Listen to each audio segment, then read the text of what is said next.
Aujourd'hui, alors que la crise des opioïdes continue de faire des ravages, le scandale de Purdue Pharma reste une leçon douloureuse sur les conséquences de la cupidité et de l'irresponsabilité dans l'industrie pharmaceutique.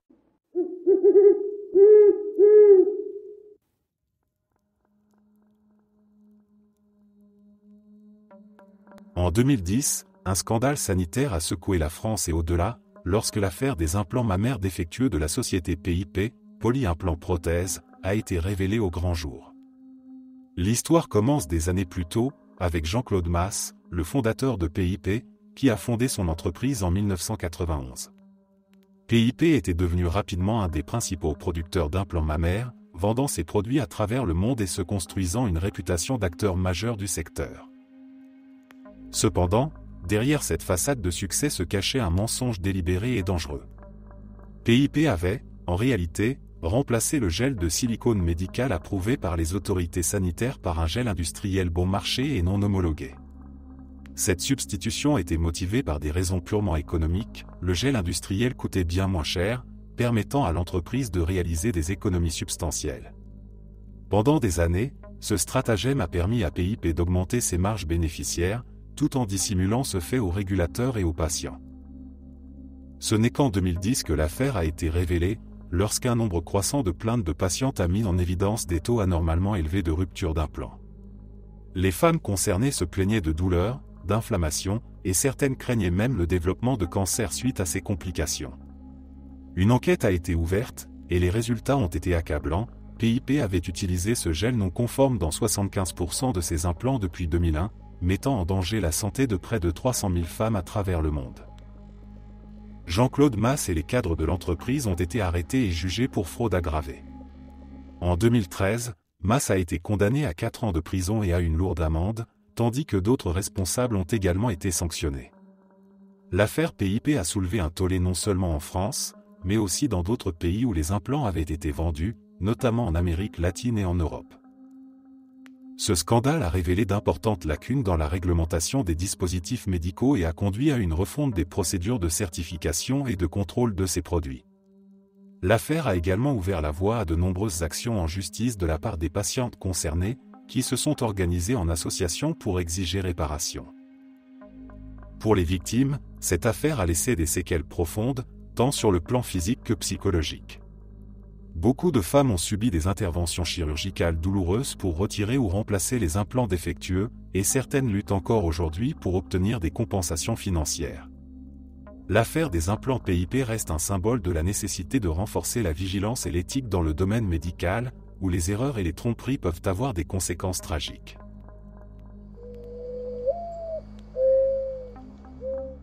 En 2008, un scandale alimentaire de grande envergure a éclaté en Chine, exposant au grand jour les failles de l'industrie laitière du pays et provoquant une onde de choc dans le monde entier.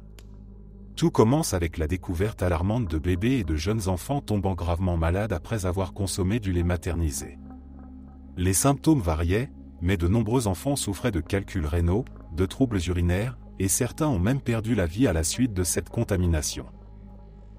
L'enquête a révélé que les responsables de cette catastrophe n'étaient autres que les fabricants de lait pour nourrissons qui avaient intentionnellement ajouté une substance chimique, la mélamine, dans les produits laitiers. La mélamine est un composé chimique riche en azote, couramment utilisé dans la fabrication de plastique et de résine. Cependant, en l'ajoutant au lait, les producteurs cherchaient à augmenter artificiellement la teneur apparente en protéines pour tromper les tests de qualité et masquer les pratiques de dilution. En d'autres termes, ils cherchaient à maximiser les profits tout en utilisant du lait de basse qualité. Cette fraude n'était pas un incident isolé. Plusieurs grandes entreprises laitières chinoises étaient impliquées, notamment la société Sanlu, l'un des plus grands producteurs de lait pour nourrissons en Chine à l'époque. Les autorités ont rapidement découvert que des centaines de tonnes de lait en poudre avaient été contaminées par cette pratique criminelle, mettant potentiellement en danger des milliers de nourrissons. Le nombre de cas d'intoxication est rapidement monté en flèche. Près de 300 000 enfants ont été affectés, dont au moins 6 sont décédés. La colère de la population a été immense, et la confiance dans l'industrie laitière chinoise a été profondément ébranlée. Le scandale a révélé non seulement l'avidité des entreprises impliquées, mais aussi l'échec des autorités à réguler efficacement le secteur. En effet, il a été prouvé que la société Sanlu avait eu connaissance de cette contamination des mois avant que l'affaire n'éclate, mais avait tenté de dissimuler l'information, cherchant à protéger son image et ses parts de marché. Les régulateurs locaux, eux, ont été accusés d'avoir fermé les yeux ou d'avoir agi trop tardivement, mettant en évidence des lacunes dans le système de surveillance alimentaire. Les conséquences juridiques n'ont pas tardé. Plusieurs cadres de Sanlu ont été arrêtés et jugés pour leur rôle dans le scandale. La directrice générale de l'entreprise, Tian Wenhua, a été condamnée à la prison à perpétuité, et d'autres responsables ont été exécutés, soulignant la gravité de la situation aux yeux des autorités chinoises. Sanlu, quant à elle, a fait faillite peu après, incapable de se relever du coup porté à sa réputation et des indemnisations à verser aux victimes. Mais au-delà des sanctions pénales, ce scandale a mis en lumière les faiblesses du système de sécurité alimentaire en Chine et a poussé le gouvernement à revoir ses réglementations. De nouvelles lois ont été introduites pour renforcer les contrôles de qualité et imposer des sanctions plus sévères aux entreprises en cas de fraude. La crise a également eu des répercussions internationales. De nombreux pays ont imposé des restrictions ou des interdictions sur les produits laitiers chinois, craignant que les mêmes pratiques aient pu se répandre à d'autres secteurs alimentaires. Pour les familles touchées, ce scandale a laissé des cicatrices profondes. De nombreux parents ont perdu confiance dans les produits laitiers nationaux et se sont tournés vers des marques étrangères, malgré des prix beaucoup plus élevés. L'image de l'industrie laitière chinoise a mis des années à se reconstruire, et beaucoup continuent à se méfier de la qualité des produits alimentaires fabriqués localement.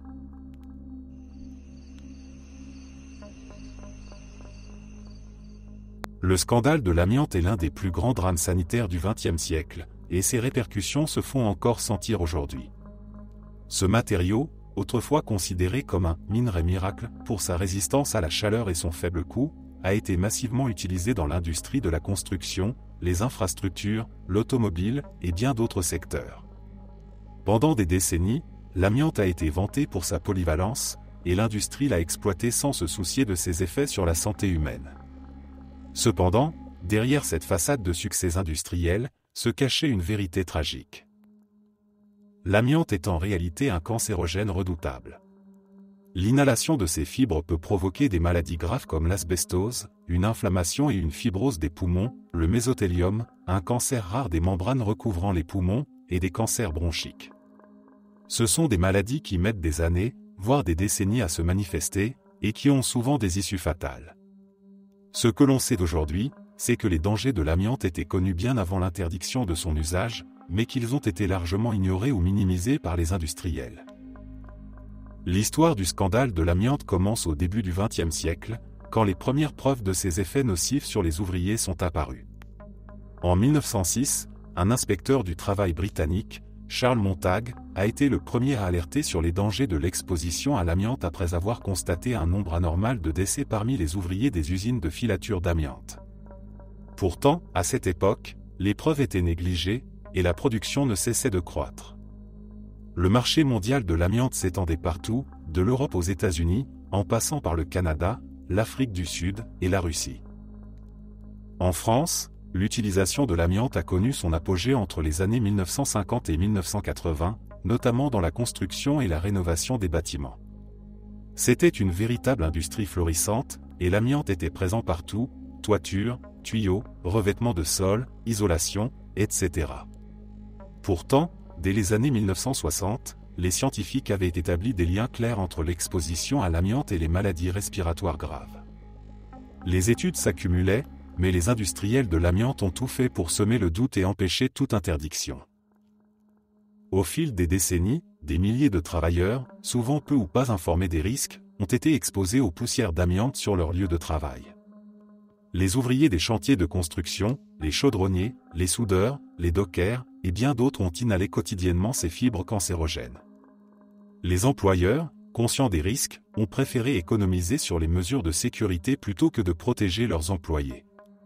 Les victimes, quant à elles, ne commenceraient à ressentir les effets dévastateurs qu'après de longues années, une fois les maladies irréversibles.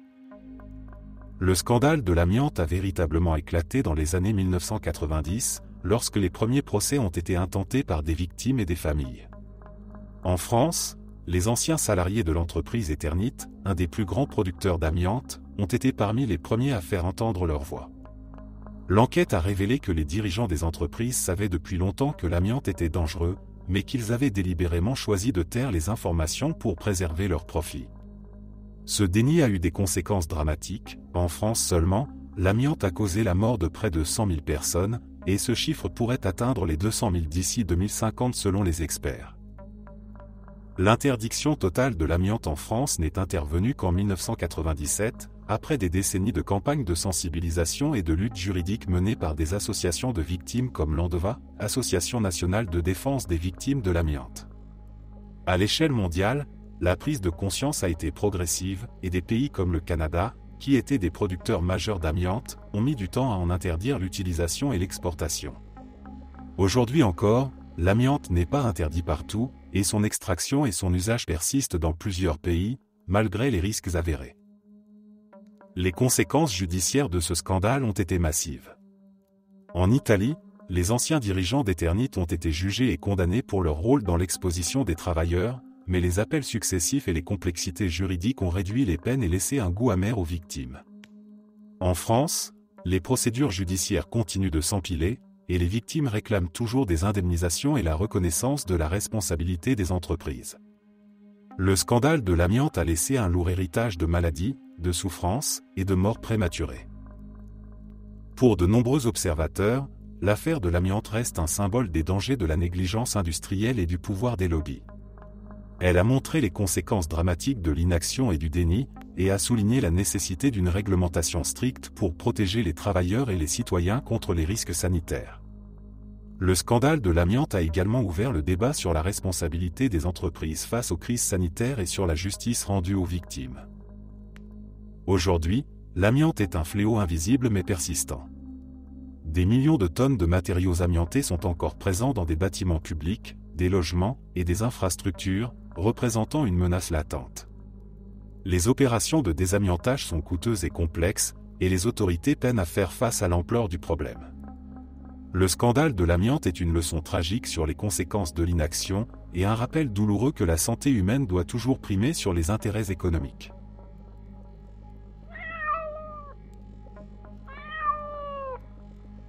L'histoire du Dieselgate commence à se dessiner bien avant son éclatement en 2015. Volkswagen, l'un des plus grands constructeurs automobiles au monde, dominait le marché européen avec ses modèles de voitures diesel, vantant haut et fort leurs faibles émissions polluantes. L'entreprise avait pour ambition de conquérir le marché américain, traditionnellement plus attaché aux moteurs à essence, en vendant des véhicules propres et économes en carburant. Les campagnes publicitaires martelaient ce message de respect de l'environnement, mettant en avant une nouvelle génération de moteurs, dits TDI, turbocharged direct injection. Cependant, en réalité, les voitures n'étaient pas aussi écologiques que prétendu. Tout a commencé lorsque des chercheurs de l'Université de Virginie-Occidentale ont, en 2014, mené des tests indépendants pour vérifier les émissions réelles de plusieurs modèles de voitures diesel vendus aux États-Unis. À leur grande surprise, ils ont constaté que les émissions d'oxyde d'azote, NOx, de certains modèles Volkswagen dépassaient largement les normes fixées par les autorités américaines. Devant l'ampleur de l'écart, les chercheurs ont alerté l'Environmental Protection Agency, EPA, l'agence de protection de l'environnement américaine. L'EPA a ouvert une enquête approfondie, et au fil des mois, la vérité a éclaté au grand jour. Volkswagen avait développé un logiciel spécial, connu sous le nom de DFEA Device, pour truquer les tests d'émissions. Ce logiciel était capable de détecter lorsqu'un véhicule était en phase de test et réduisait temporairement les émissions polluantes pour donner des résultats conformes. Une fois sur la route, en conditions réelles, les voitures émettaient des quantités de NOx jusqu'à 40 fois supérieures à la limite autorisée. Les émissions de NOx sont particulièrement nocives pour l'environnement et la santé, contribuant à des maladies respiratoires et à la pollution de l'air. Le choc a été énorme lorsque l'affaire a été rendue publique en septembre 2015. La réputation de Volkswagen, qui se voulait le symbole de la qualité et de la fiabilité allemande, a été sévèrement entachée. Les autorités américaines ont exigé le rappel de près de 500 000 véhicules. Le groupe a rapidement avoué que 11 millions de voitures dans le monde étaient affectées par ce logiciel. Les amendes et les compensations réclamées à Volkswagen se sont élevées à plusieurs milliards de dollars, plongeant l'entreprise dans une crise sans précédent. des dirigeants de la société ont été directement mis en cause. L'ancien PDG, Martin Winterkorn, a démissionné, mais il a nié avoir eu connaissance de la fraude. Plusieurs autres cadres ont été accusés de complot et de fraude, et certains ont même été arrêtés. Les répercussions du Dieselgate ne se sont pas limitées aux États-Unis. En Europe, les régulateurs ont également lancé des enquêtes et des poursuites judiciaires. La crédibilité des tests d'émissions de polluants a été remise en question, et des voix se sont élevées pour réclamer des mesures plus strictes et des contrôles plus transparents. Au-delà des pertes financières et de l'impact sur la réputation de Volkswagen, le Dieselgate a provoqué une crise de confiance généralisée envers l'industrie automobile. Les consommateurs se sont sentis trahis, réalisant que les entreprises pouvaient délibérément manipuler des données pour faire passer leurs produits pour plus écologiques qu'ils ne l'étaient en réalité. Les gouvernements ont également intensifié la pression pour accélérer la transition vers les véhicules électriques, afin de réduire la dépendance aux moteurs thermiques. Aujourd'hui encore, Volkswagen tente de redorer son image, notamment en investissant massivement dans les voitures électriques et les nouvelles technologies. L'entreprise a annoncé des plans ambitieux pour devenir un leader de l'électromobilité, mais le chemin vers la rédemption reste long et semé d'embûches. Le Dieselgate a laissé une marque indélébile, non seulement sur l'entreprise, mais aussi sur l'ensemble de l'industrie, en rappelant l'importance de la transparence et de l'honnêteté dans un secteur aussi stratégique que l'automobile.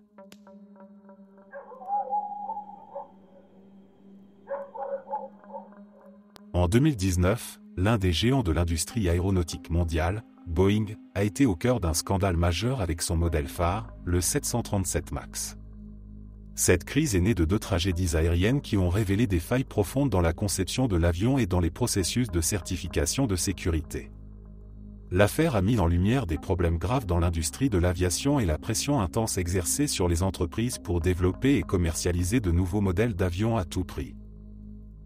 Le Boeing 737 MAX a été introduit sur le marché en 2017 avec pour objectif de rivaliser avec l'Airbus A320neo.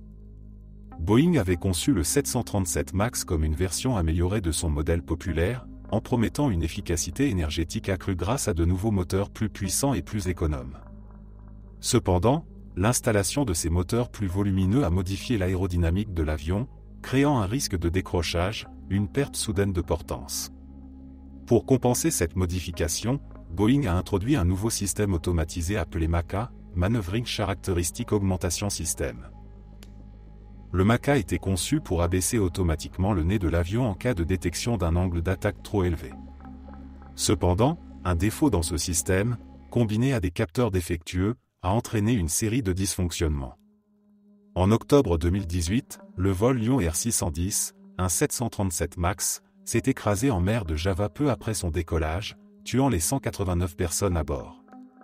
L'enquête initiale a révélé que le MACA avait été activé en raison de lecture incorrecte des capteurs, plongeant l'avion vers le sol malgré les tentatives des pilotes pour reprendre le contrôle. À l'époque, les autorités et Boeing ont considéré cet incident comme un problème isolé.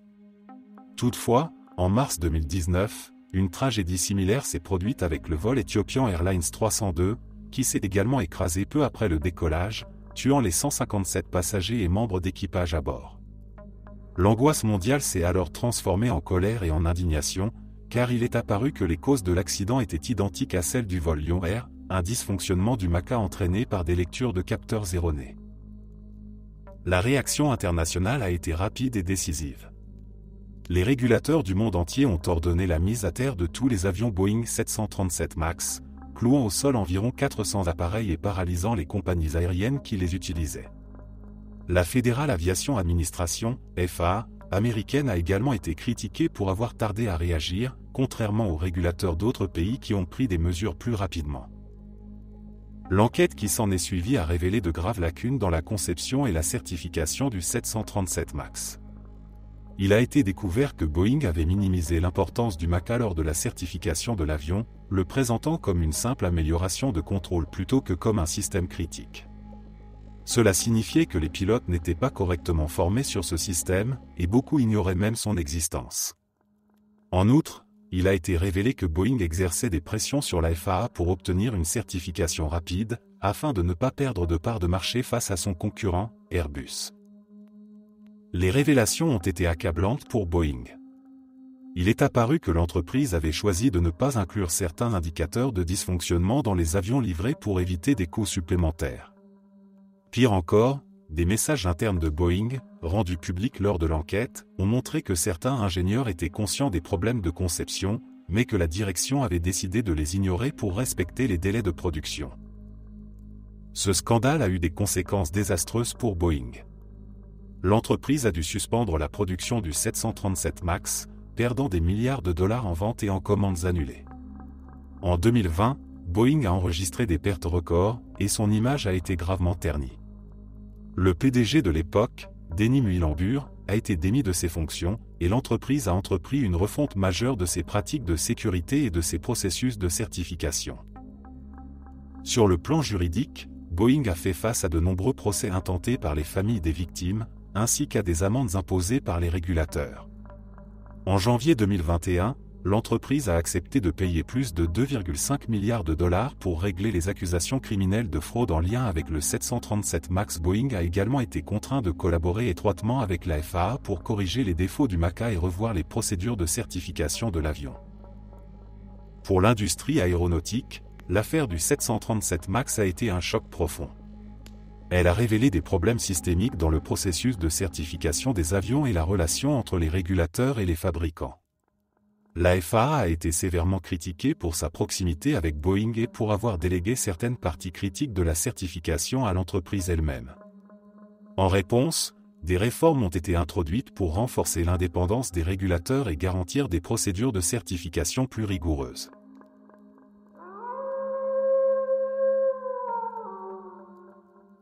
En 2008, l'un des plus grands scandales financiers de l'histoire des États-Unis éclate lorsque Bernard Madoff, un financier influent de Wall Street, est arrêté pour avoir orchestré une gigantesque fraude de type Ponzi.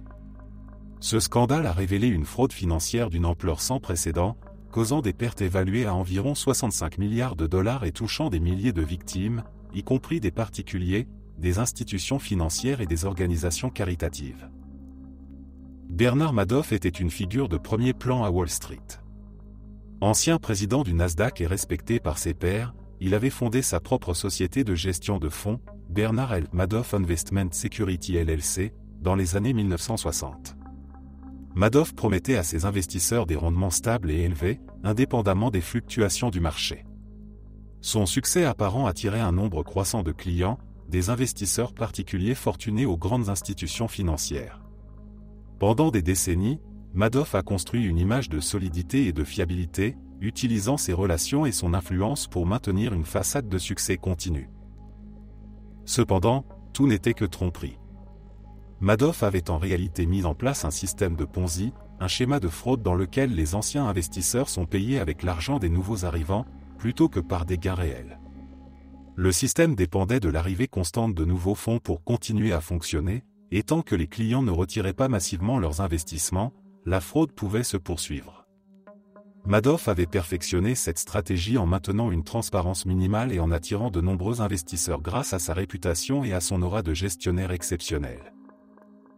La fraude de Madoff a commencé à se décomposer lors de la crise financière mondiale de 2008. En pleine tourmente économique, de nombreux investisseurs ont cherché à retirer leurs fonds pour faire face à la chute des marchés. À ce moment-là, le château de cartes de Madoff a commencé à s'effondrer, car il n'avait pas les liquidités nécessaires pour honorer les demandes de retrait. En décembre 2008, Madoff a convoqué ses deux fils, Mark et Andrew, et leur a avoué la vérité, toute l'entreprise n'était qu'un gigantesque mensonge.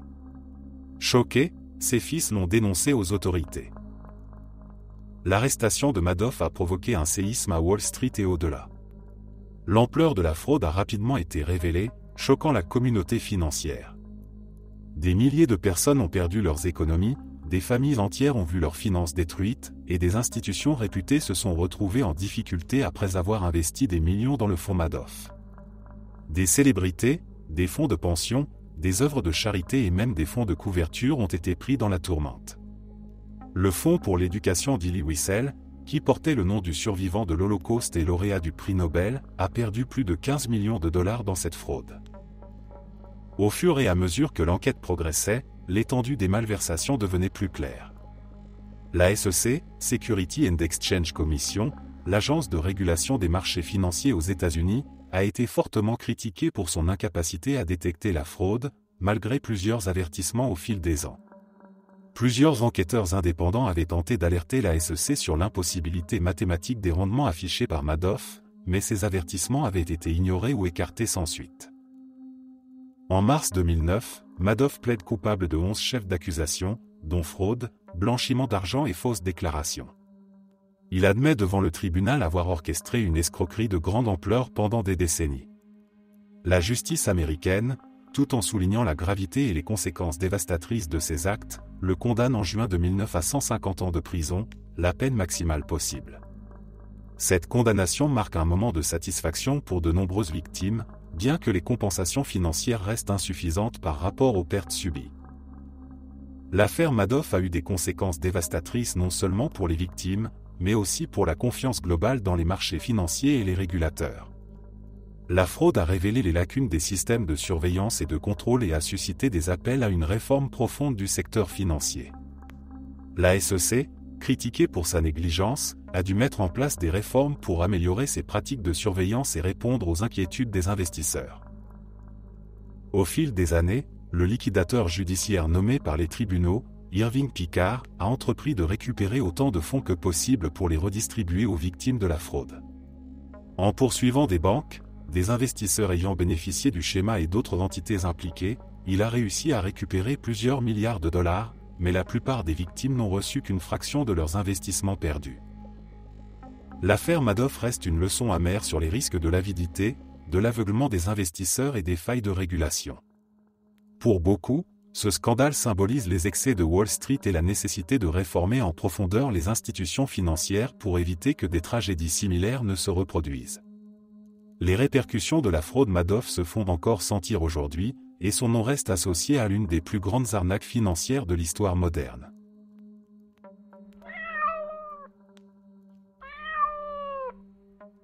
En 2013, un scandale éclate en Europe, impliquant le laboratoire pharmaceutique danois Lundbeck. L'affaire tourne autour d'un médicament couramment utilisé pour traiter l'hypertension et les problèmes cardiaques, le captopril. À l'époque, ce médicament était largement prescrit et représentait un traitement essentiel pour de nombreux patients. Cependant, une enquête a révélé que Lundbeck avait manipulé les prix du captopril d'une manière tout à fait inédite. Comment ? Le laboratoire a exploité une faille dans le système des brevets pharmaceutiques. Lorsqu'un brevet expire, le médicament devient générique et donc accessible à la concurrence, ce qui entraîne une chute significative des prix. Mais Lundbeck, au lieu de laisser le marché des génériques se développer, a pris une approche différente. La société a signé des accords secrets avec des fabricants de génériques pour les payer, et les dissuader ainsi de lancer leur version du captopril sur le marché. En échange de ces paiements, les fabricants ont accepté de retarder l'introduction de leur propre version moins chère, ce qui a permis à Lundbeck de maintenir un monopole artificiel et de continuer à vendre le médicament à des prix beaucoup plus élevés. Cette pratique, connue sous le nom de « reverse payment », accord de reversement, a été perçue comme une entorse au principe de la libre concurrence. Les patients, qui avaient besoin de ce médicament, ont fini par payer un prix bien plus élevé que ce qui aurait été le cas si les génériques étaient disponibles. Cela a soulevé l'indignation, tant parmi les consommateurs que les régulateurs, et a conduit la Commission européenne à lancer une enquête sur ces accords illicites. Les révélations de cette affaire ont été explosives.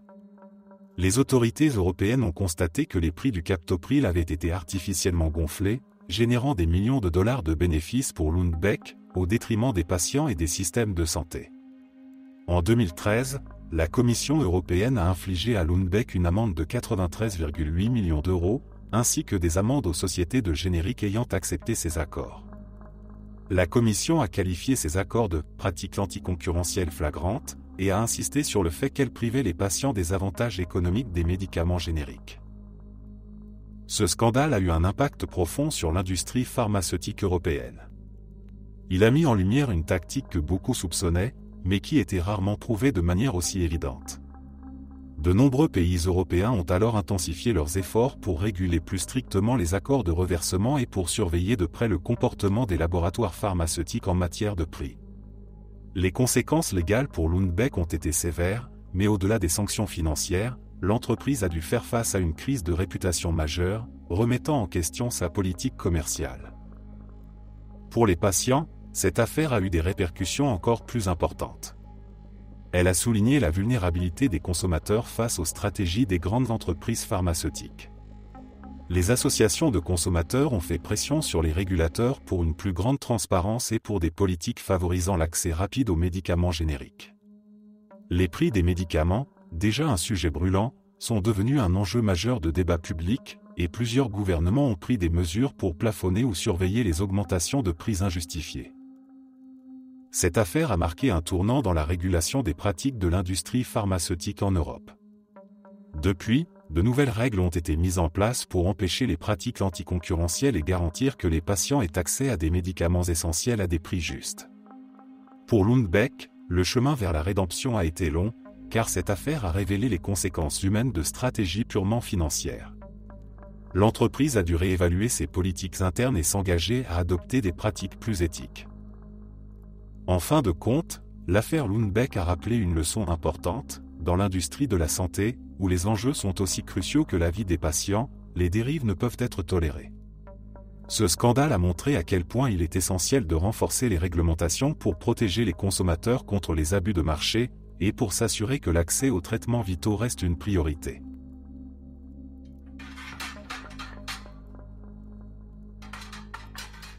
En 2017, l'Europe a été frappée par une crise alimentaire qui a pris de court les autorités sanitaires et les consommateurs, la découverte d'œufs contaminés au fipronil, un insecticide pourtant strictement interdit dans la chaîne alimentaire humaine.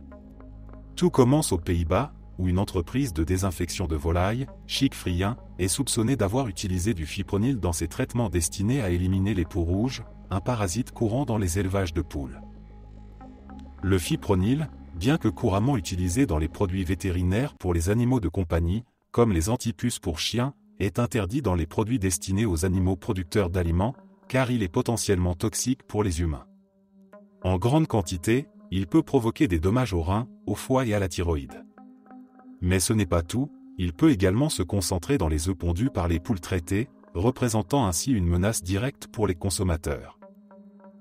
L'affaire a éclaté lorsque les autorités sanitaires néerlandaises ont détecté des niveaux anormalement élevés de fipronil dans des œufs en circulation. Les premiers rapports ont montré que des millions d'œufs potentiellement contaminés avaient été distribués non seulement aux Pays-Bas, mais aussi dans d'autres pays européens comme l'Allemagne, la Belgique, la France, et bien au-delà. La contamination était si répandue que les autorités ont dû ordonner des rappels massifs d'œufs, créant une vague d'incertitude et de panique chez les consommateurs. Les supermarchés ont retiré des millions d'œufs de leurs étagères, et les chaînes de production ont été suspendues dans plusieurs élevages pour effectuer des tests. Les autorités ont été critiquées pour leur lenteur à réagir et leur manque de transparence. En Allemagne, pays particulièrement touché, les associations de consommateurs ont vivement réagi en accusant les autorités de ne pas avoir informé le public suffisamment tôt des risques liés à la consommation d'œufs contaminés. Au fil des semaines, l'ampleur de la crise n'a cessé de croître. Les exportations d'œufs et de produits dérivés, comme les pâtes et les pâtisseries, ont été interrompues, et les pertes pour l'industrie avicole se sont chiffrées en millions d'euros. Mais les conséquences ont été aussi politiques. Les relations entre les pays touchés ont été tendues, chaque gouvernement cherchant à minimiser sa responsabilité et pointant du doigt les autres pour expliquer l'origine de la contamination. Les révélations ont mis en lumière un système de contrôle des aliments défaillant, avec des inspections trop rares et des contrôles insuffisants sur l'utilisation de substances interdites. Les entreprises de désinfection en particulier ont été critiquées pour leur manque de transparence et leur mépris des réglementations en vigueur. Chick-fil-A, l'entreprise néerlandaise à l'origine du scandale, a été au cœur de l'enquête et ses dirigeants ont été poursuivis en justice pour leur rôle dans la contamination. Face à cette situation, l'Union européenne a renforcé ses contrôles et a mis en place des protocoles plus stricts pour éviter la répétition de telles crises. Les autorités sanitaires ont été invitées à collaborer plus étroitement entre pays membres pour garantir la traçabilité des produits alimentaires et détecter rapidement toute anomalie. Mais les conséquences pour l'industrie avicole ont été lourdes. Les consommateurs, ébranlés par l'ampleur de la contamination, ont commencé à se détourner des œufs, ce qui a causé une chute drastique des ventes et des pertes économiques importantes pour les producteurs. de nombreux élevages ont dû détruire leurs stocks et procéder à une désinfection complète de leurs installations, une opération coûteuse et complexe. Certaines entreprises, incapables de faire face aux conséquences financières, ont même dû fermer leurs portes. Pour les consommateurs, cette affaire a suscité des inquiétudes sur la sécurité alimentaire et la confiance envers les produits de grande consommation.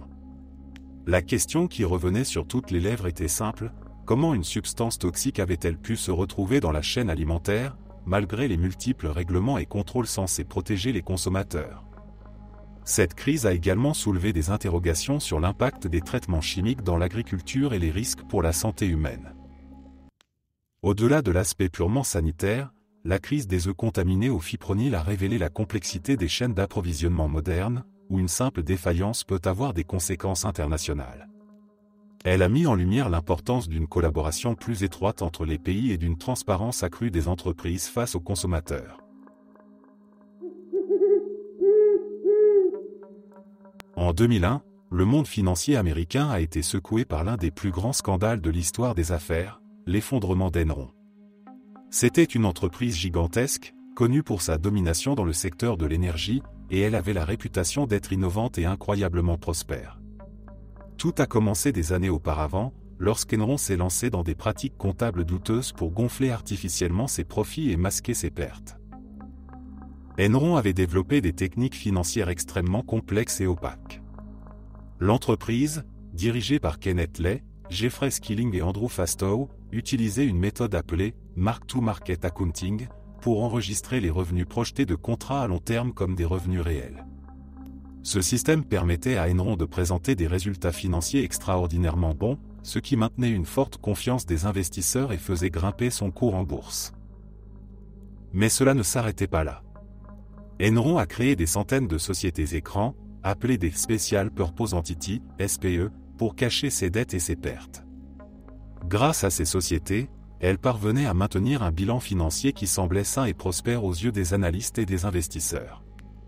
Les dirigeants vendaient constamment cette image de succès et de croissance exponentielle, attirant des milliers d'actionnaires et d'investisseurs séduits par les rendements prometteurs. Le scandale a commencé à éclater lorsque des journalistes et des analystes financiers ont commencé à s'interroger sur les pratiques comptables de l'entreprise. Ils ont constaté que les résultats d'Enron ne correspondaient pas toujours à la réalité économique de ses activités. Puis, en octobre 2001, Enron a annoncé qu'elle réduisait de manière drastique ses bénéfices déclarés des années précédentes, après des révélations concernant les SPE. Cette annonce a entraîné un effondrement rapide de la confiance des investisseurs. Le cours de l'action Enron, qui était monté jusqu'à plus de $90, a chuté vertigineusement. En quelques semaines, l'entreprise a perdu des milliards de dollars en capitalisation boursière, laissant des milliers d'employés et d'investisseurs dans le désarroi. Finalement, Enron a déclaré faillite en décembre 2001, et ce fut l'une des plus grandes faillites de l'histoire des États-Unis à cette époque. L'effondrement d'Enron a eu des répercussions massives. D'abord, les conséquences humaines ont été terribles. Des milliers de salariés ont perdu leur emploi et leurs économies de retraite, car une grande partie de leurs fonds de pension était investie en actions Enron. Les investisseurs, qui avaient placé leur confiance dans les rapports financiers de l'entreprise, ont également perdu des sommes colossales. L'affaire a également eu des retombées légales. Kenneth Lay, le président d'Enron, a été accusé de conspiration et de fraude, mais il est décédé avant que son jugement ne soit finalisé. Jeffrey Skilling, PDG de l'époque, a été reconnu coupable de complot, de fraude et d'autres chefs d'accusation, et condamné à plusieurs années de prison. Andrew Fastow, le directeur financier, a été reconnu coupable de multiples chefs d'accusation de fraude et a également été emprisonné. En outre, ce scandale a entraîné la chute du cabinet d'audit Arthur Andersen, l'un des 5 plus grands cabinets d'audit au monde à l'époque. Andersen, qui était le cabinet d'audit d'Enron, avait approuvé les pratiques comptables douteuses de l'entreprise et était accusé de complicité dans la dissimulation des informations financières frauduleuses. Le scandale Enron a conduit à l'effondrement du cabinet en 2002, lorsque sa réputation et sa crédibilité ont été irrémédiablement ternies. L'impact de l'affaire Enron ne s'est pas arrêté aux seules entreprises et personnes directement impliquées. Le scandale a conduit à des réformes législatives majeures aux États-Unis, notamment l'adoption de la loi Sarbanes-Oxley en 2002. Cette loi, du nom des 2 sénateurs qui l'ont proposé, vise à renforcer les régulations financières, la transparence comptable et les responsabilités des dirigeants d'entreprise. Elle impose également des sanctions plus sévères pour les pratiques frauduleuses et oblige les entreprises cotées à adopter des règles de gouvernance plus strictes. Pour le grand public, l'effondrement d'Enron a laissé un sentiment amer. L'affaire a montré comment des entreprises géantes pouvaient manipuler les informations et tromper les investisseurs, les régulateurs et même leurs propres employés, tout cela pour maximiser leurs profits et les primes de leurs dirigeants. Les pratiques financières élaborées, telles que les SPE et le mark-to-market accounting, étaient incompréhensibles pour la majorité des gens, ce qui a révélé à quel point le monde de la finance pouvait être opaque et sujet aux abus.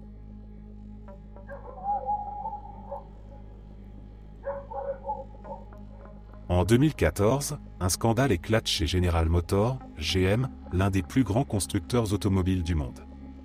Ce scandale est lié à un défaut de fabrication majeur dans les commutateurs d'allumage de plusieurs de ces modèles de voitures. Ce problème apparemment mineur a entraîné des dysfonctionnements graves et des accidents mortels, soulevant des questions sur la responsabilité de l'entreprise et sur la sécurité des consommateurs.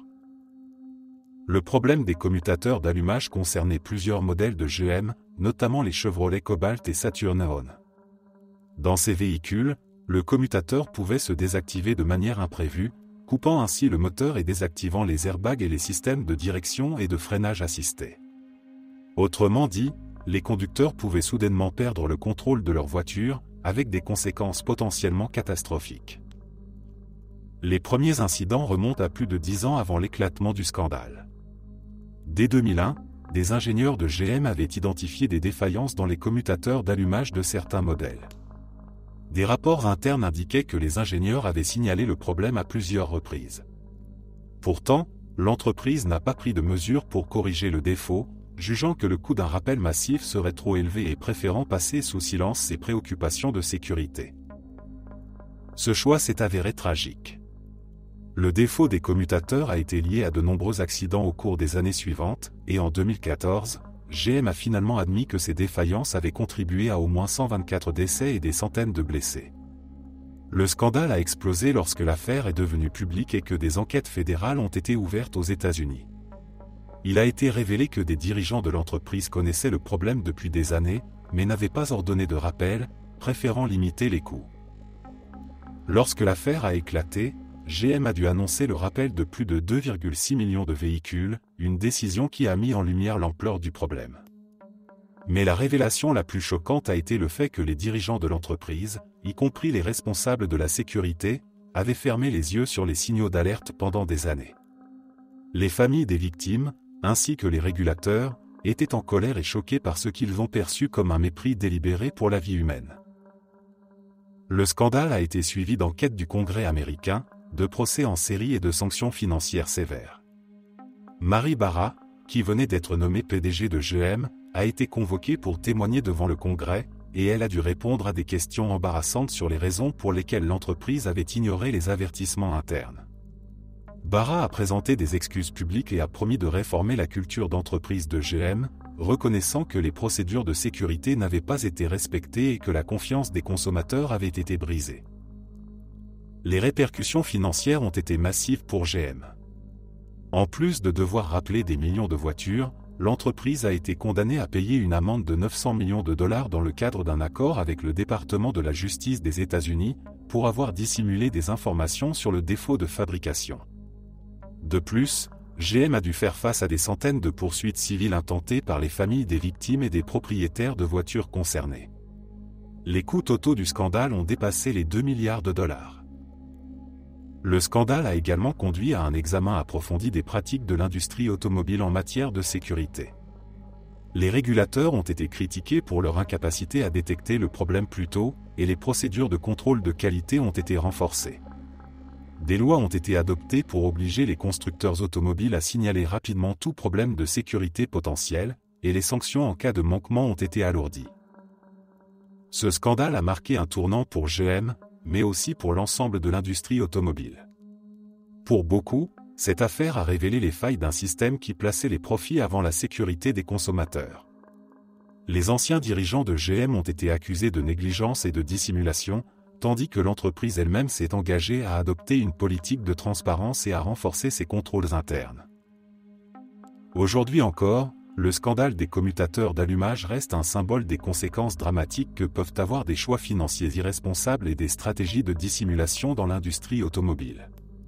Ce scandale a laissé une marque indélébile sur l'histoire de GM et a ouvert un débat plus large sur la responsabilité des grandes entreprises vis-à-vis de la sécurité publique. L'entreprise a depuis cherché à regagner la confiance des consommateurs, mais le scandale reste une leçon amère sur les risques liés à la négligence des normes de sécurité essentielles.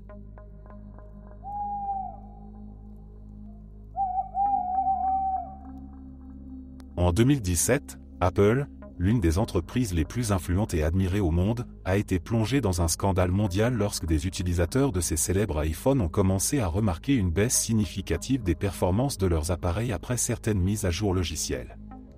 Ce qui semblait être un simple problème technique s'est rapidement transformé en une crise de confiance pour la marque, révélant des pratiques controversées au sein de l'entreprise. Tout commence avec des utilisateurs de modèles plus anciens, comme l'iPhone 6 et 6S, qui ont remarqué que leur téléphone devenait de plus en plus lent après avoir installé les dernières versions d'iOS, le système d'exploitation d'Apple. Beaucoup ont soupçonné que cette lenteur n'était pas un accident, mais une stratégie délibérée de l'entreprise pour pousser les clients à acheter de nouveaux modèles. Cette théorie, connue sous le nom d'obsolescence programmée, n'était pas nouvelle, mais jusqu'alors, elle restait un simple sujet de spéculation.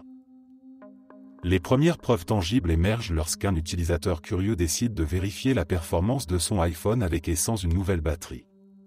Les résultats sont stupéfiants, avec une nouvelle batterie, les performances du téléphone reviennent à la normale. Cette découverte déclenche une vague de réactions sur les forums spécialisés et les réseaux sociaux, attirant rapidement l'attention des médias et des experts en technologie. L'affaire prend de l'ampleur, et des sites spécialisés commencent à tester les performances des anciens iPhones. Les résultats concordent, il semble que les mises à jour logicielles aient un impact direct sur les performances des appareils vieillissants. Face à la pression croissante, Apple se voit contraint de publier une déclaration officielle en décembre 2017. L'entreprise reconnaît que les mises à jour d'iOS ralentissent intentionnellement les performances des iPhones anciens, mais elle justifie cette pratique en invoquant une mesure de protection. Selon Apple, le but de ces mises à jour était de limiter les pics de consommation d'énergie des batteries usées pour éviter que les appareils ne s'éteignent brutalement. Une explication technique qui n'a cependant pas suffi à apaiser les critiques. Les utilisateurs du monde entier ont exprimé leur mécontentement. Pour eux, cette décision d'Apple était perçue comme une manœuvre pour inciter les clients à acheter de nouveaux modèles d'iPhone, plus coûteux, au lieu de simplement remplacer la batterie des anciens. Le scandale a pris une telle ampleur que des plaintes collectives ont été déposées contre l'entreprise aux États-Unis, en Europe et dans plusieurs autres régions du monde. Les accusations d'obsolescence programmée ont résonné fortement, et de nombreux consommateurs ont ressenti un sentiment de trahison vis-à-vis de la marque. Sous la pression des enquêtes et des procès, Apple a réagi en proposant un programme de remplacement des batteries à prix réduit pour certains modèles d'iPhone. L'entreprise a également introduit une nouvelle fonctionnalité dans iOS, permettant aux utilisateurs de choisir de désactiver la limitation des performances, tout en les informant des risques potentiels. Ces mesures ont aidé à calmer les critiques, mais le mal était fait.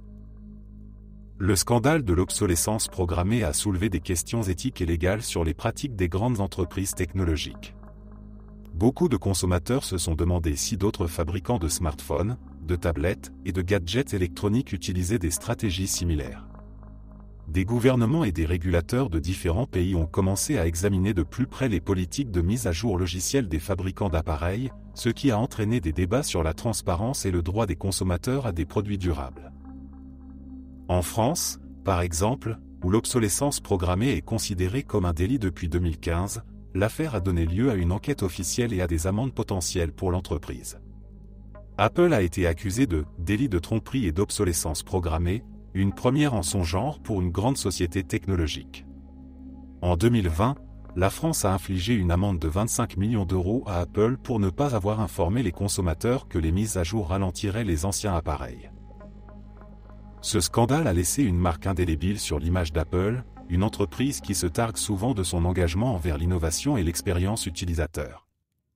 les utilisateurs ont pris conscience de la nécessité de se renseigner davantage sur les impacts des mises à jour logicielles et de réclamer des pratiques plus transparentes de la part des fabricants. De plus, les débats sur la durabilité et le droit à la réparation des appareils électroniques se sont intensifiés, poussant les entreprises à adopter des politiques plus responsables.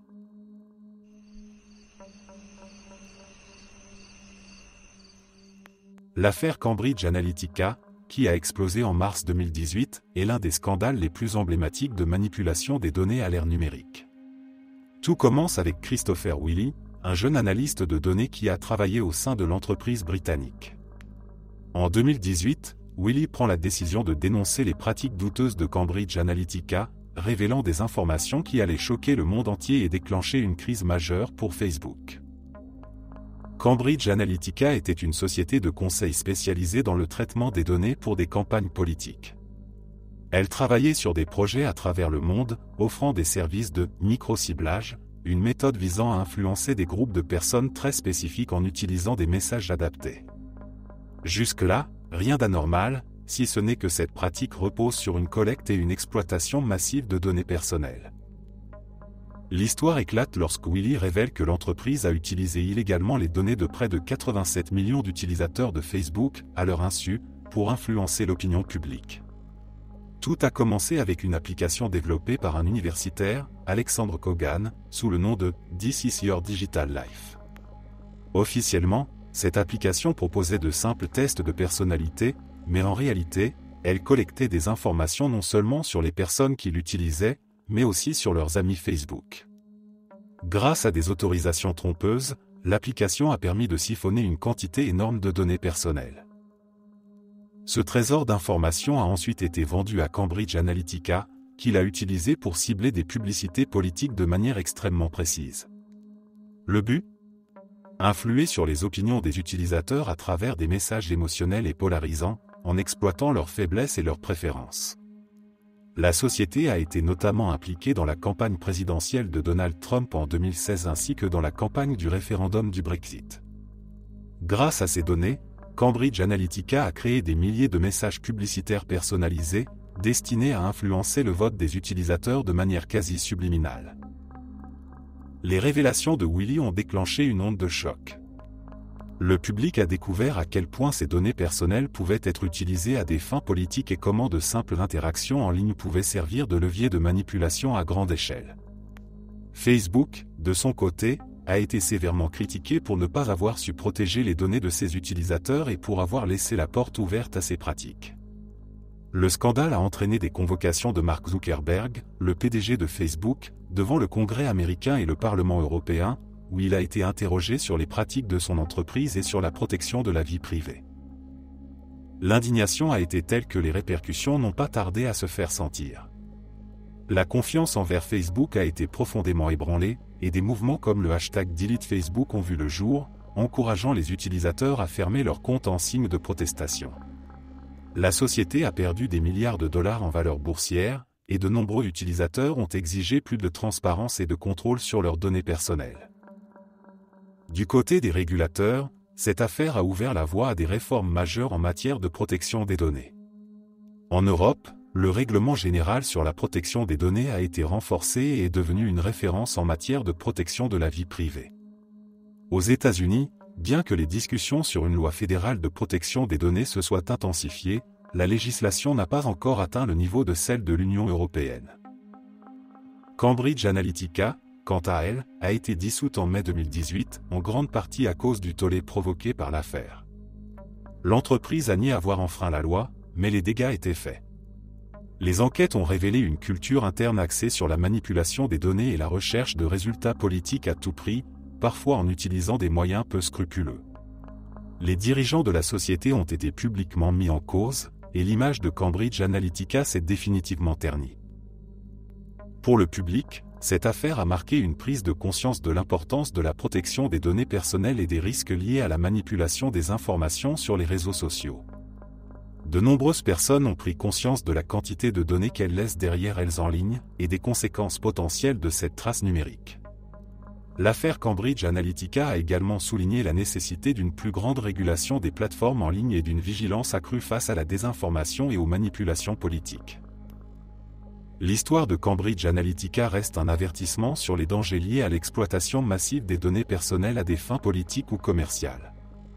Elle a permis d'ouvrir un débat mondial sur la vie privée et l'éthique dans l'utilisation des données numériques, un débat qui est loin d'être clos. Pour de nombreux observateurs, cette affaire a révélé les failles de notre société numérique et mis en lumière l'urgence de renforcer les règles de protection des citoyens face aux géants technologiques.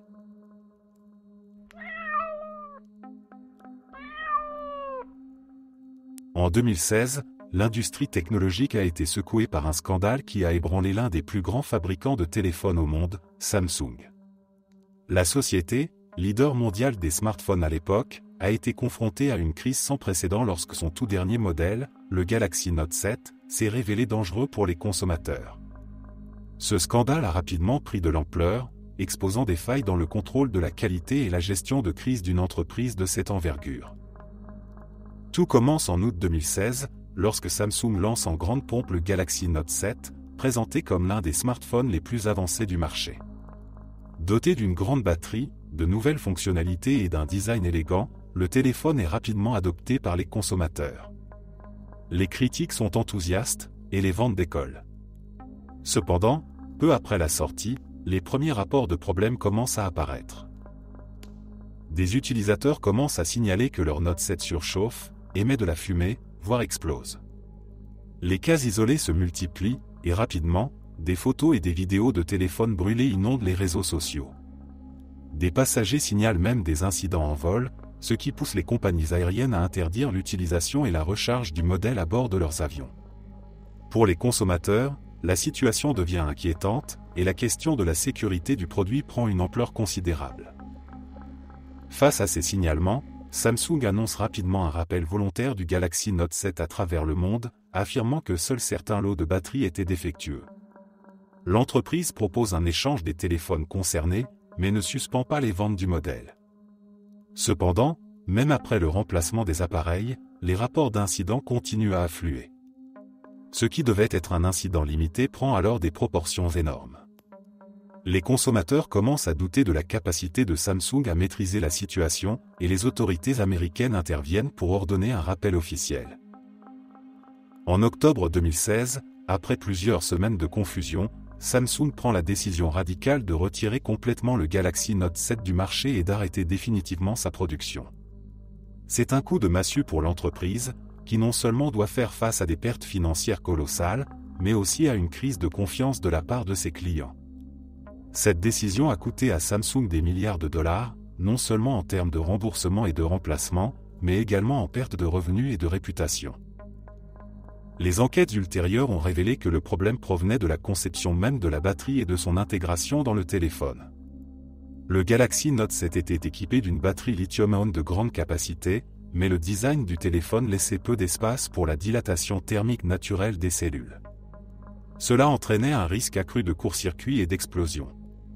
En voulant maximiser l'autonomie et la puissance, Samsung avait négligé certains aspects de sécurité essentiels. De plus, une précipitation pour devancer son rival Apple sur le marché des smartphones haut de gamme aurait également joué un rôle dans les décisions qui ont mené à cette catastrophe. Les conséquences du scandale ont été énormes. En termes financiers, Samsung a estimé les pertes liées au Galaxy Note 7 à environ 5,3 milliards de dollars.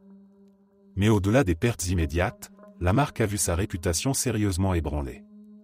L'entreprise sud-coréenne, qui avait bâti sa renommée sur la qualité et l'innovation, a dû faire face à une crise de confiance de la part des consommateurs et des investisseurs. Les autorités américaines et d'autres pays ont renforcé les contrôles sur les appareils électroniques, et les normes de sécurité pour les batteries lithium-ion ont été revues à la hausse. Samsung a dû également revoir ses protocoles de test et de validation des produits. Pour regagner la confiance du public, l'entreprise a mis en place une série de mesures, notamment un processus de vérification de sécurité en 8 points pour les batteries de ses futurs appareils, des tests plus rigoureux et des audits externes. Lors du lancement de son modèle suivant, le Galaxy S8, Samsung a déployé d'énormes efforts pour montrer au public que la sécurité était redevenue une priorité. Le scandale du Galaxy Note 7 a laissé une trace durable dans l'industrie des smartphones. Il a mis en lumière les dangers potentiels de la miniaturisation et de l'augmentation de la capacité des batteries, et il a rappelé aux fabricants qu'ils ne devaient pas compromettre la sécurité des consommateurs au profit de l'innovation à tout prix. D'un autre côté, cette crise a également montré l'importance d'une communication claire et d'une gestion de crise efficace pour les grandes entreprises.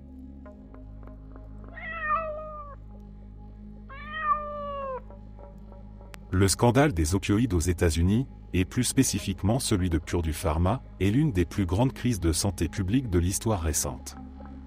Ce scandale a révélé l'étendue des pratiques commerciales douteuses de certaines entreprises pharmaceutiques pour promouvoir l'utilisation d'analgésiques puissants et addictifs, contribuant à une épidémie de dépendance et de décès par overdose à travers le pays.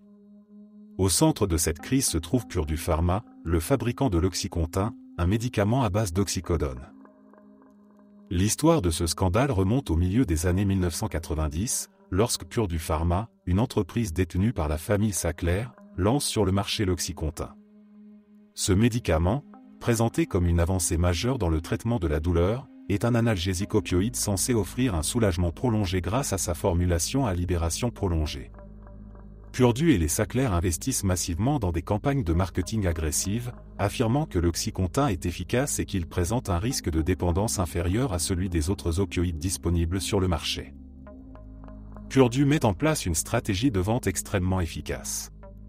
L'entreprise cible principalement les médecins de soins primaires, les encourageant à prescrire l'Oxycontin non seulement pour des douleurs sévères, mais aussi pour des douleurs chroniques, comme les maux de dos ou l'arthrite. Les représentants commerciaux de Purdue reçoivent des incitations financières pour persuader les médecins d'adopter le médicament, et l'entreprise organise des sessions de formation lucratives pour les professionnels de la santé, renforçant l'idée que l'Oxycontin est une option sûre.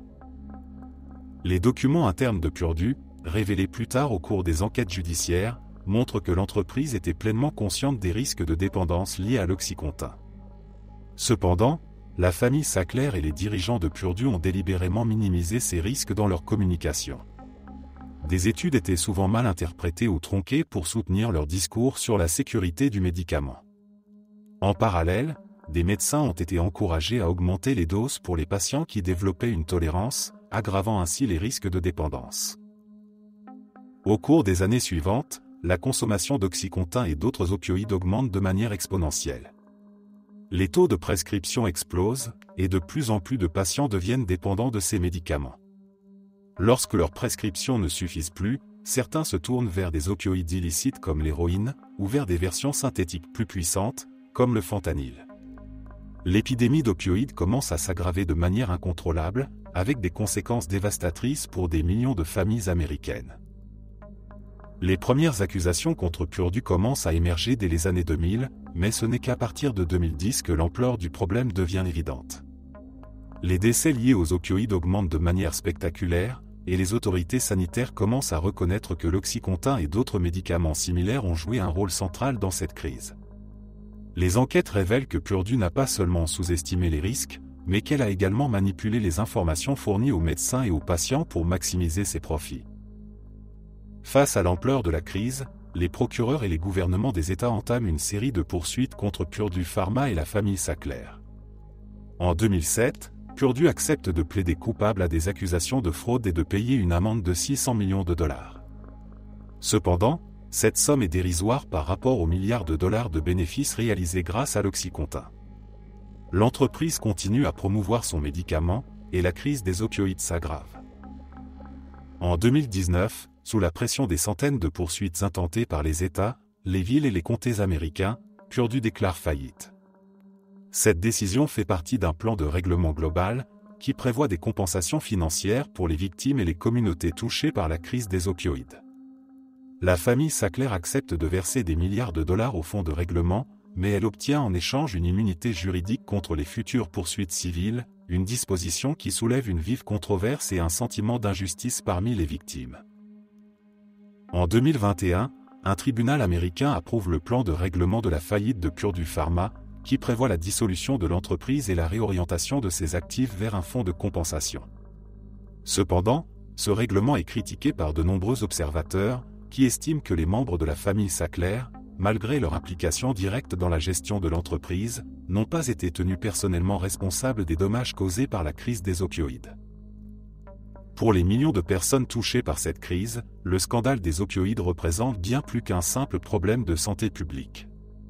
C'est une tragédie humaine, une épidémie qui a dévasté des familles entières, causé des souffrances indescriptibles et laissé une cicatrice profonde dans le tissu social américain.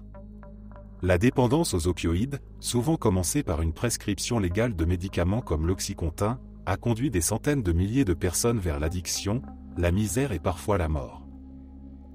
L'affaire Purdue Pharma a aussi été un déclencheur pour une prise de conscience plus large des pratiques des entreprises pharmaceutiques et des régulateurs. Elle a mis en lumière la collusion entre certains fabricants de médicaments et les autorités de régulation, qui n'ont pas toujours agi pour protéger les citoyens. En réponse, les législateurs ont commencé à renforcer les réglementations sur la prescription d'opioïdes et à surveiller de plus près les pratiques des fabricants. Aujourd'hui, alors que la crise des opioïdes continue de faire des ravages, le scandale de Purdue Pharma reste une leçon douloureuse sur les conséquences de la cupidité et de l'irresponsabilité dans l'industrie pharmaceutique. Pour beaucoup, cette affaire symbolise le besoin urgent de réformer en profondeur la manière dont les médicaments sont commercialisés et prescrits, et de mettre les vies humaines au-dessus des profits. Le combat pour la justice continue, et l'héritage de cette crise reste un rappel amer des erreurs du passé et de la nécessité de construire un avenir plus éthique et plus responsable.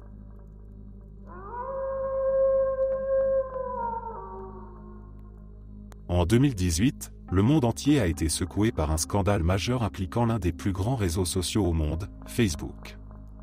Cette affaire, qui a pris le nom de Cambridge Analytica, a révélé des pratiques de collecte et de manipulation des données personnelles à grande échelle, mettant en lumière les risques pour la vie privée dans l'ère numérique. L'histoire commence en réalité bien avant 2018, avec l'émergence de la société britannique Cambridge Analytica, spécialisée dans le traitement de données et le conseil en stratégie politique. Au cœur de ce scandale se trouve l'utilisation des données personnelles de millions d'utilisateurs de Facebook sans leur consentement explicite. En 2014, Cambridge Analytica, qui collaborait avec le chercheur Alexandre Kogan, a développé une application de quiz psychologique baptisée « This is your digital life ». Cette application, qui se présentait comme un simple test de personnalité, demandait aux utilisateurs de Facebook de lui donner accès à leurs informations de profil. Ce qui rend cette situation particulièrement problématique, c'est que l'application n'a pas seulement recueilli les données des utilisateurs qui l'ont téléchargée, mais aussi celles de leurs amis Facebook, sans leur consentement. Grâce à cette méthode, Cambridge Analytica a réussi à accéder aux informations de plus de 87 millions d'utilisateurs à travers le monde. Les données collectées comprenaient des détails personnels tels que les likes, les centres d'intérêt et les préférences politiques des utilisateurs. Ces informations ont ensuite été utilisées pour créer des profils psychologiques précis de millions de personnes, permettant à Cambridge Analytica de cibler des publicités politiques sur mesure. Le scandale éclate vraiment en mars 2018, lorsque The Guardian et The New York Times publient une série de révélations sur les pratiques de Cambridge Analytica. Christopher Wylie, un ancien employé de la société, décide de dénoncer publiquement les pratiques douteuses de l'entreprise, déclarant que les données des utilisateurs de Facebook avaient été utilisées pour influencer des campagnes politiques. Il affirme que les informations ont été exploitées lors de la campagne présidentielle de Donald Trump en 2016 ainsi que dans la campagne en faveur du Brexit au Royaume-Uni. Selon Wylie, Cambridge Analytica a utilisé des messages ciblés pour exploiter les faiblesses émotionnelles des utilisateurs et les influencer subtilement. Les révélations déclenchent une tempête médiatique et politique. Des questions sont rapidement soulevées sur la responsabilité de Facebook dans cette affaire, car la société avait été informée des pratiques de Cambridge Analytica dès 2015, mais n'avait pas pris de mesures pour alerter les utilisateurs ou limiter l'accès à leurs données. Le scandale a mis en lumière les failles du réseau social en matière de protection des données personnelles et son incapacité à contrôler l'accès aux informations sensibles. Face à l'indignation générale, Mark Zuckerberg, le PDG de Facebook, est convoqué pour témoigner devant le Congrès américain et le Parlement européen. Lors des audiences, il présente des excuses publiques et reconnaît les manquements de Facebook dans la protection des données de ses utilisateurs. Zuckerberg promet également une série de réformes pour renforcer la sécurité des informations et limiter l'accès des développeurs externes aux données des utilisateurs. Cependant, ces excuses n'ont pas suffi à apaiser les critiques. Le scandale de Cambridge Analytica a eu des conséquences massives pour Facebook. L'entreprise a été frappée par une série de procès et d'enquêtes dans de nombreux pays, et les régulateurs ont imposé des amendes considérables. Aux États-Unis, la Federal Trade Commission, FTC, a infligé à Facebook une amende record de 5 milliards de dollars en 2019 pour avoir trompé les utilisateurs sur la gestion de leurs données personnelles. En Europe, l'affaire a été un catalyseur pour l'adoption du Règlement général sur la protection des données, RGPD, qui a imposé des règles beaucoup plus strictes sur l'utilisation des informations personnelles. Sur le plan financier, l'image de Facebook a été gravement ternie. De nombreux utilisateurs ont exprimé leur méfiance à l'égard de la plateforme, et certains ont même supprimé leur compte en signe de protestation, inspirant le mouvement #DeleteFacebook. L'entreprise a également vu sa valeur boursière chuter de manière spectaculaire après la révélation du scandale. Les investisseurs se sont inquiétés des répercussions à long terme de cette crise de confiance. Cependant, les répercussions de cette affaire vont bien au-delà de Facebook et de Cambridge Analytica. Le scandale a déclenché un débat mondial sur la collecte de données personnelles et sur la régulation des grandes entreprises technologiques. Il a mis en lumière les risques de manipulation de l'opinion publique à travers l'utilisation des données numériques et la nécessité de protéger les droits des citoyens à la vie privée à l'ère numérique. Le scandale a également renforcé la méfiance du public envers les plateformes de réseaux sociaux et les entreprises technologiques en général, incitant les gouvernements à renforcer les régulations sur la gestion des données. Pour Cambridge Analytica, le scandale a marqué la fin de l'entreprise. En mai 2018, elle a déclaré faillite, incapable de se relever de l'ampleur des accusations et de la tempête médiatique qui s'est abattue sur elle. Ces pratiques ont suscité des questions éthiques profondes sur l'utilisation des données personnelles à des fins politiques et commerciales, des questions qui continuent de résonner dans les débats sur la régulation des technologies numériques.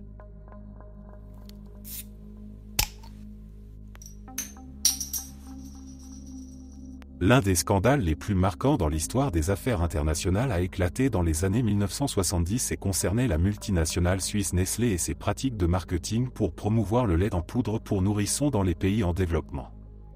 Cette affaire, qui a profondément bouleversé l'opinion publique mondiale, a mis en lumière les conséquences désastreuses de la commercialisation agressive de substituts au lait maternel dans des contextes particulièrement vulnérables. Dans les années 1950 à 1970, Nestlé et d'autres entreprises fabriquant des substituts de lait maternel cherchaient à élargir leur marché. L'Europe et l'Amérique du Nord étant déjà saturées, les entreprises se sont tournées vers les pays en développement, en particulier en Afrique, en Asie et en Amérique latine, pour promouvoir leurs produits. À cette époque, Nestlé était le leader du secteur et menait des campagnes de publicité massives, utilisant des slogans tels que « le meilleur substitut du lait maternel ». Le produit était présenté comme moderne, pratique et bénéfique pour les enfants, dans une période où la science et l'Occident étaient perçus comme des modèles de progrès et de santé. Cependant, les tactiques de Nestlé allaient au-delà des simples annonces. L'entreprise a déployé des conseillères en nutrition, souvent des femmes en uniforme ressemblant à des infirmières qui rendaient visite aux jeunes mères dans les maternités et les quartiers pauvres, leur présentant les substituts de lait maternel comme étant plus hygiéniques et bénéfiques pour la santé des bébés. Parfois, des échantillons gratuits étaient distribués pour convaincre les nouvelles mères d'abandonner l'allaitement naturel au profit du lait en poudre. Cette stratégie a eu des conséquences dramatiques. D'une part, les femmes, souvent mal informées, ont rapidement adopté le lait en poudre, pensant que c'était une option plus moderne et plus saine pour leurs enfants. Cependant, de nombreuses mères vivaient dans des conditions précaires, où l'accès à de l'eau potable et à des conditions sanitaires adéquates était limité. La préparation du lait en poudre avec de l'eau contaminée a entraîné une augmentation des cas de maladies intestinales et d'infections chez les nourrissons. De plus, une fois que les échantillons gratuits étaient épuisés, les mères n'avaient souvent pas les moyens financiers de continuer à acheter le lait en poudre. Elles diluaient alors le lait au-delà des proportions recommandées, ce qui entraînait des cas de malnutrition sévère. L'un des aspects les plus tragiques de cette affaire est qu'elle a eu lieu dans un contexte où l'allaitement maternel est essentiel. Le lait maternel, en plus de fournir une nutrition optimale, contient des anticorps qui protègent les bébés contre les infections et les maladies. En promouvant agressivement des substituts sans éducation adéquate ni mise en garde sur les dangers potentiels, Nestlé a été accusé de jouer avec la vie des nourrissons. En 1974, un pamphlet intitulé « The Baby Killer », publié par une ONG britannique a dénoncé ces pratiques, accusant Nestlé de « tuer des bébés, en encourageant l'utilisation de lait en poudre dans des conditions dangereuses. Ce pamphlet a été un point de départ pour la mobilisation internationale. En 1977, une campagne mondiale de boycott contre Nestlé a été lancée aux États-Unis par des militants, exhortant les consommateurs à cesser d'acheter les produits de l'entreprise jusqu'à ce qu'elle modifie ses pratiques de commercialisation. Face à la pression croissante, l'Organisation mondiale de la santé, OMS, et le Fonds des Nations unies pour l'enfance, UNICEF, ont été amenés à intervenir. En 1981, ils ont publié le « Code international de commercialisation des substituts du lait maternel », un ensemble de recommandations visant à réguler les pratiques de promotion des substituts du lait maternel, notamment en interdisant la publicité directe, la distribution gratuite d'échantillons et la représentation de conseillères en nutrition sans qualification médicale. Le code était conçu pour protéger les pratiques d'allaitement naturel et sensibiliser les mères aux risques associés à l'utilisation inappropriée de lait en poudre. Nestlé a contesté les accusations et a fait valoir que ces produits étaient sûrs lorsqu'ils étaient utilisés correctement, et que les conseillères n'étaient pas déguisées en infirmières. Cependant, les pressions internationales ont forcé l'entreprise à adopter certaines des recommandations du code et à modifier sa stratégie commerciale. Le scandale Nestlé a laissé une marque profonde sur l'industrie agroalimentaire et a sensibilisé le monde aux pratiques de marketing potentiellement dangereuses dans les pays en développement. Le boycott de Nestlé, bien que jamais totalement achevé, a duré plusieurs années et a inspiré de nombreux mouvements de consommateurs à travers le monde. Il a également conduit à une plus grande vigilance de la part des ONG et des autorités de santé publique sur les activités des multinationales dans les régions vulnérables. Aujourd'hui, bien que Nestlé ait pris des mesures pour améliorer ses pratiques de commercialisation, des critiques persistent sur l'impact de la promotion des substituts de lait maternel dans certaines régions du monde. Le scandale a également ouvert le débat sur la responsabilité sociale des entreprises et sur la manière dont celles-ci devraient tenir compte des conditions locales lorsqu'elles introduisent des produits potentiellement sensibles.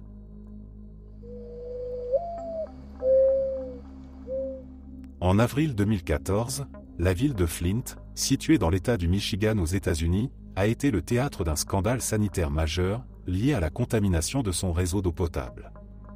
Cette crise, qui a touché principalement une population vulnérable, a révélé non seulement des erreurs de gestion à tous les niveaux, mais aussi une profonde négligence à l'égard des citoyens les plus démunis. Tout commence en 2014, lorsque les autorités de Flint, dans un effort de réduction des coûts, décident de changer leur source d'approvisionnement en eau.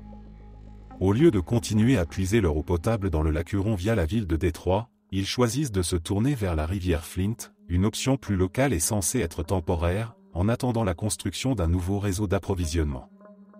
Cependant, l'eau de la rivière Flint est beaucoup plus corrosive et contient des niveaux élevés de chlorure. Malgré ces connaissances, les responsables de la ville et du département de l'eau ne prennent pas les précautions nécessaires pour traiter correctement cette nouvelle source d'eau. Le problème ? Les conduites d'eau de la ville de Flint étaient en grande partie en plomb, un matériau utilisé depuis des décennies mais hautement toxique.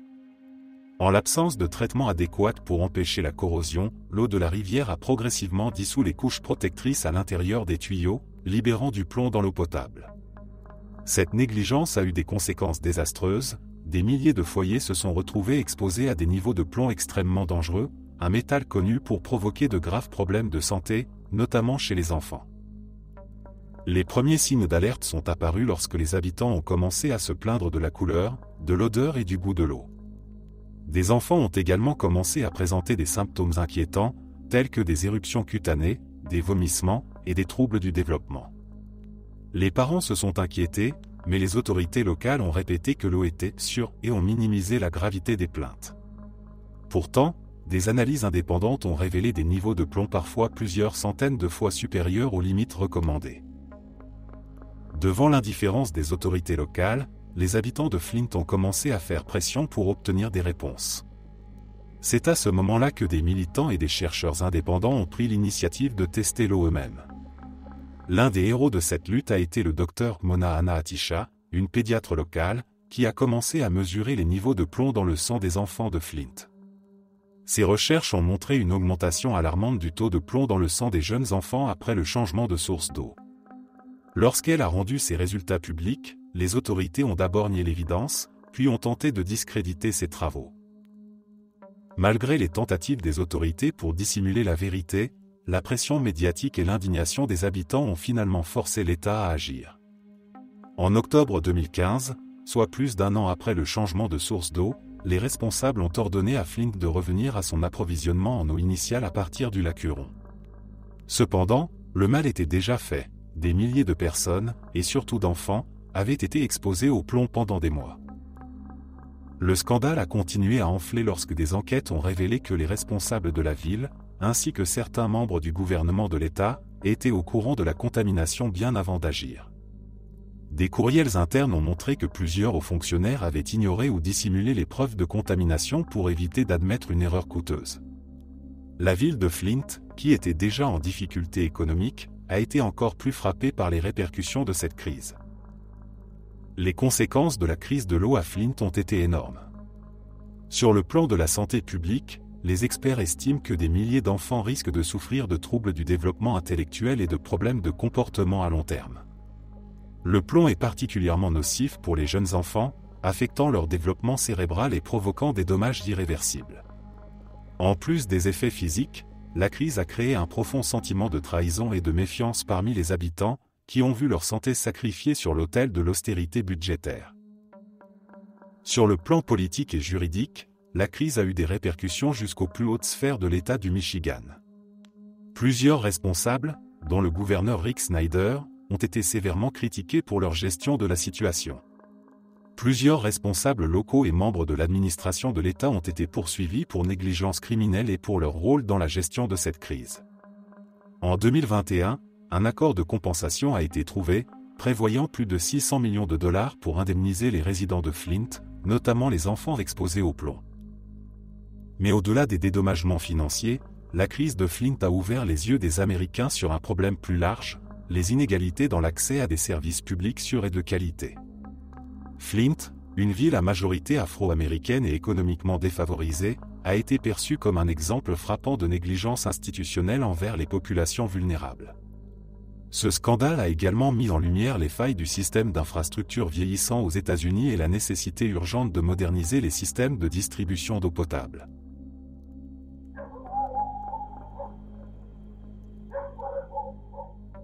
En 2013, l'Europe a été secouée par un scandale alimentaire qui a révélé l'étendue des fraudes dans la chaîne d'approvisionnement alimentaire, l'affaire de la viande de cheval vendue comme du bœuf. Tout commence au Royaume-Uni et en Irlande, où des tests de routine menés par l'autorité irlandaise de sécurité alimentaire découvrent que certains produits à base de viande, étiquetés comme contenant du bœuf, contiennent en réalité des quantités importantes de viande de cheval. Les résultats révèlent même que certains plats préparés contiennent jusqu'à 100% de cheval, une découverte qui va rapidement prendre une ampleur internationale.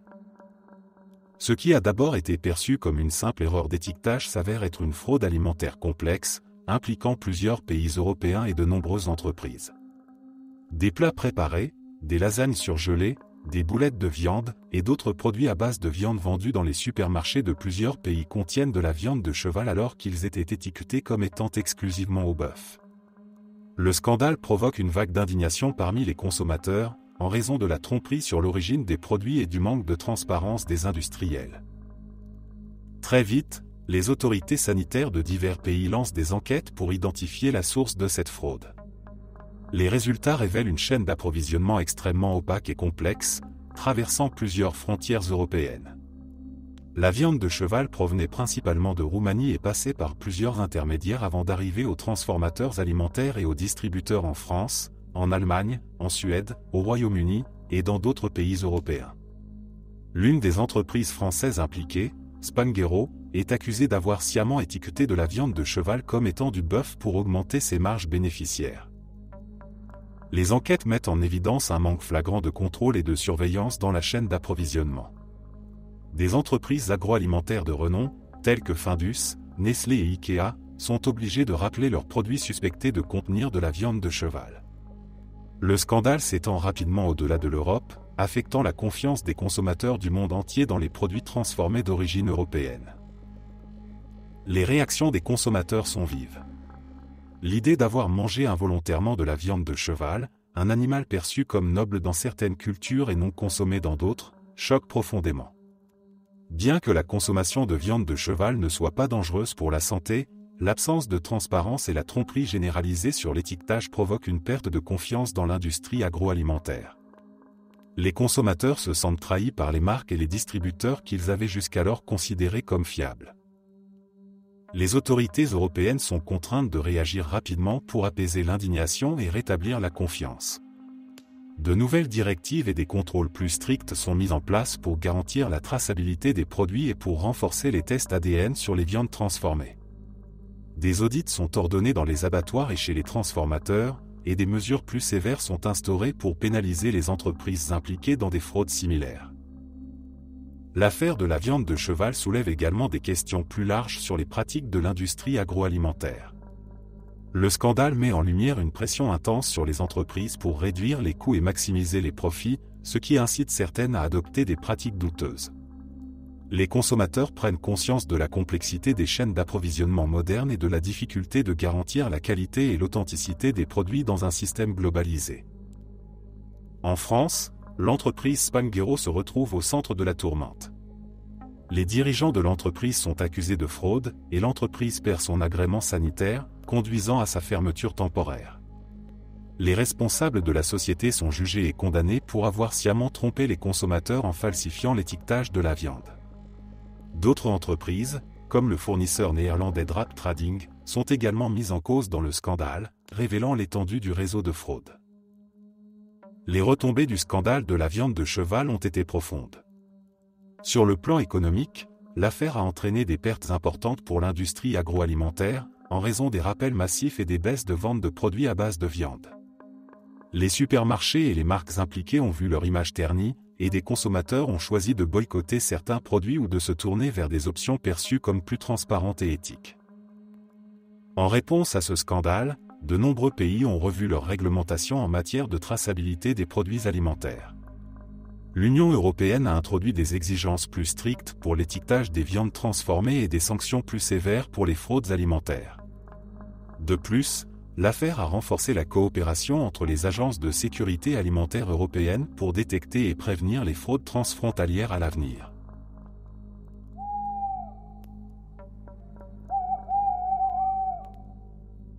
Le talc, utilisé depuis des décennies comme produit de soins pour bébés et adultes, a été au cœur d'un des scandales sanitaires les plus retentissants des dernières années. La société Johnson & Johnson, J&J, leader mondial des produits de santé et de soins personnels, s'est retrouvé au centre d'une tempête médiatique et judiciaire à partir de 2016, lorsqu'il a été révélé que certains de ces produits à base de talc contenaient de l'amiante, une substance cancérogène. Ce scandale a mis en lumière non seulement la dangerosité potentielle de ces produits, mais aussi des décennies de dissimulation présumée par l'entreprise. Pendant des années, Johnson & Johnson a vendu du talc pour bébé comme produit phare, vantant ses vertus pour la peau et son caractère inoffensif. Des millions de familles faisaient confiance à cette marque emblématique, associée à la douceur et à la sécurité. Cependant, à mesure que les plaintes de consommateurs ont commencé à s'accumuler, des soupçons se sont levés sur le fait que l'entreprise cachait des informations critiques sur les risques liés à l'utilisation de son talc. Tout commence avec des centaines de plaintes de consommateurs et de patientes qui affirment que l'utilisation prolongée de talc pour bébé est liée au développement de cancers, notamment le cancer de l'ovaire. Ces plaignants affirment que l'exposition au talc contaminé par de l'amiante a contribué à leur maladie. Des chercheurs avaient déjà mis en évidence, dans des études antérieures, un lien potentiel entre l'utilisation de talc sur les parties génitales et le cancer de l'ovaire. Cependant, c'est la présence présumée d'amiante dans les produits Johnson & Johnson qui a déclenché l'indignation générale. En 2018, une enquête menée par l'agence de presse Reuters a révélé des documents internes explosifs, montrant que l'entreprise était au courant depuis les années 1970 de la possible contamination de son talc par de l'amiante. Selon ces documents, des tests internes avaient détecté des traces de cette substance cancérogène dans les mines de talc utilisées par l'entreprise, mais les résultats n'avaient pas été communiqués aux autorités sanitaires ni aux consommateurs.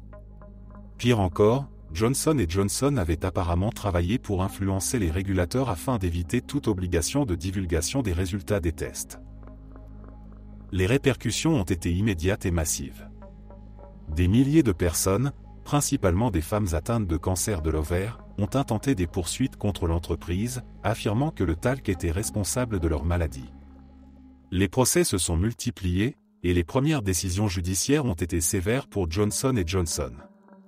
En 2018, un jury du Missouri a accordé une compensation de 4,7 milliards de dollars à 22 femmes atteintes de cancer de l'ovaire, le plus grand verdict de ce genre à ce jour.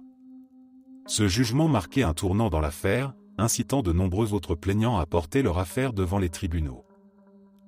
Pour Johnson & Johnson, le scandale représentait une menace existentielle, tant pour son image que pour ses finances. L'entreprise a continuellement nié les accusations, affirmant que ses produits étaient sûrs et que les tests effectués sur ces talcs ne révélaient aucune présence d'amiante. J&J a également fait appel de la plupart des jugements défavorables, tout en dépensant des millions de dollars en frais juridiques pour se défendre. La société a maintenu que les études établissant un lien entre le talc et le cancer étaient erronées ou biaisées, insistant sur la sécurité de ces produits. Néanmoins, les accusations de dissimulation et de négligence ont causé des dommages considérables à la réputation de la marque. Les régulateurs américains, en particulier la FDA, Food and Drug Administration, ont intensifié leurs enquêtes sur les produits à base de talc, renforçant les tests et la surveillance des produits commercialisés. Des experts ont également remis en question la réglementation laxiste sur les produits cosmétiques aux États-Unis, qui laissait beaucoup de place à l'autorégulation par les entreprises.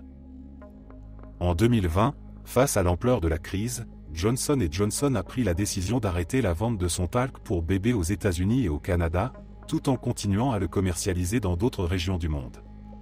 L'entreprise a justifié cette décision en invoquant une baisse des ventes due à la désinformation entourant la sécurité de son talc. Cependant, cette décision a été interprétée par beaucoup comme une tentative de minimiser l'exposition juridique aux États-Unis, où les procès continuaient de s'accumuler. Les conséquences du scandale du talc de Johnson & Johnson vont bien au-delà des salles de tribunal. Cette affaire a ravivé le débat sur la transparence des entreprises, la réglementation des produits cosmétiques et les droits des consommateurs. Elle a également mis en évidence l'impact dévastateur des substances cancérogènes présentes dans des produits de grande consommation, et a renforcé la nécessité de tests indépendants et transparents sur les produits de soins personnels. Pour les milliers de victimes, l'affaire reste une tragédie personnelle et un combat juridique complexe pour obtenir justice et compensation. Pour Johnson & Johnson, ce scandale est devenu une tache indélébile sur son image, ternissant sa réputation de marque de confiance construite sur des décennies de marketing autour de la sécurité et de la douceur de ses produits. Bien que l'entreprise ait cherché à minimiser les impacts financiers de cette crise, les batailles juridiques se poursuivent et des milliards de dollars de compensation potentielle pèsent encore sur ses finances. Merci d'être resté jusqu'à la fin. N'oubliez pas d'aimer la vidéo, de vous abonner et de partager vos propres histoires en commentaire. On se retrouve demain à la même heure devant ce feu.